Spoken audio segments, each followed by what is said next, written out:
Let's go to Queensland now and catch up with the One Nation founder and leader, Pauline Hanson. Good to talk to you again, Pauline. I wanted to start off by getting your thoughts on the People's Forum last night. Swinging voters, undecided voters picked at random, asking their questions. There are some hardy perennials there. We've got both sides of the immigration debate, some worried about too many people coming here, others worried about migrants being demonised, and also concerns about foreign investors buying up housing in this country. Correct. Chris, I thought with the debate, I thought Peter Dutton handled himself very well with that debate. And he put his point across and he questioned the Prime Minister and he called him out for his lies or misleading the general public. What it also told me is that the public are fed up. Most of the public that I speak to don't follow politics, right? They're not interested. They distance themselves from it. And so hence last night, to me, the argument was when it came out at 44 to 35, I was shocked. We follow politics all the time. We know what the issues are and we know, the truth behind these matters. The general public don't. So it's who sold their argument. So when 21 people are still undecided, that tells me neither one convinced them. They're not happy with either side to actually, do they believe these leaders of our nation? And that's what it tells me. People are fed up. They are struggling. Cost of living, you saw the hands that went up.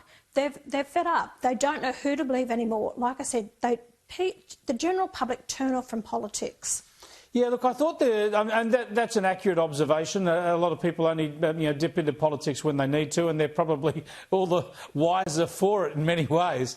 But I thought there was one telling moment from the Prime Minister when he tried to pretend that our out-of-control immigration, that's what it is. It's way over the targets even this government set. He tried to play it down as a problem. Here's Anthony Albanese.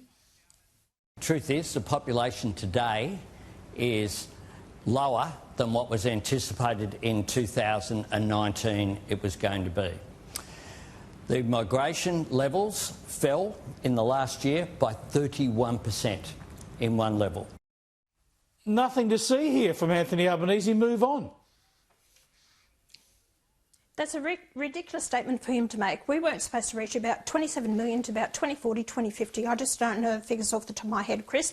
We are ahead of what we were predicted to be at this time. So that's rubbish. And it did go up considerably. 1.5 million people came into the country under this government. So people know they're feeling the effects of high immigration into the country. He lied about nothing he said about free TAFE. Let me tell you, viewers, about free TAFE, because I read the documents. They're actually going to put another $1.5 billion into it.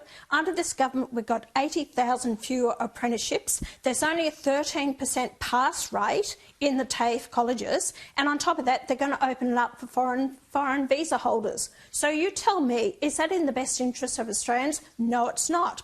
He lied about Medicare. Yes, Peter Dutton was right. The rebate is less under this government than what it was in the former government, coalition government. We have $3 billion that has been ripped off from the system, which they're not prepared to actually investigate.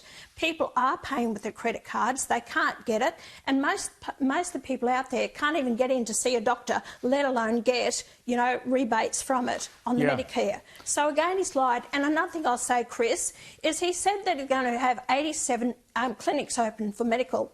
He promised 50 under the last election.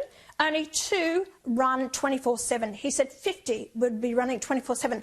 This Prime Minister, you cannot trust a word that he says. I'm sick and tired of the lies, the misrepresentation and all the promises out there given to people. The same old bloody rhetoric and nothing happens. Yeah, well, I'll tell you what, also, the other point you touched on there when it comes to medical services, we just need more doctors, and we've got to stop the doctors' unions effectively controlling the numbers. We need to churn out more doctors so that demand is met, prices fall through competition when it comes to gap payments, and also we get more doctors into regional areas where they're desperately needed. So that's something that Peter Dutton has mentioned, but it's a policy we need to follow through on. I just want to get your thoughts also on your star candidate in Tasmania, your own daughter, Lee, running for the Senate in Tasmania. Here she is. I have some tremendous values and qualities that my mother has passed to me, so I stand by her, and here I am as well. Look, this is a remarkable thing, really. You could have a mother-daughter team in the Senate. Lee, look, as a younger person, she's probably got more moderate views than you, or does she agree with you on everything? Come on, Chris, get over that, will you? OK? I've raised a lot of the issues over the years. Created debate, we found answers to it. So you criticise me for things that I've raised. You know, tell me something that I've been totally wrong on. No, I'm just asking. You pick something? OK, immigration, multiculturalism, COVID, all this, OK? I'm just asking you whether you and Lee agree on everything. Right. Look, we've got differences. She's the younger generation, you know. We've had our differences with the pay gap, with women and the pay gap. And I said, well, where do they have the differences with pay gap? And I said, my attitude, I've had my own business. And I said, hey, listen, I want to advertise, if I want a female, that I think is the best to run my business and work in my own business. And she said, Mum, you can't do that.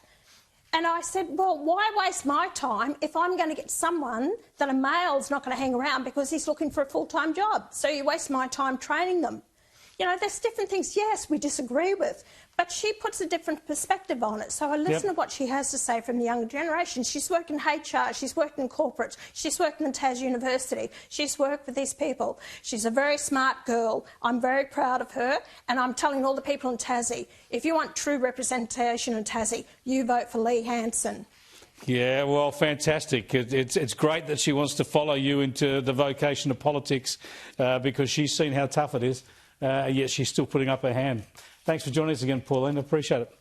Pauline Hanson there. It's going to be fascinating, isn't it? Imagine if her daughter Lee gets into the Senate as well.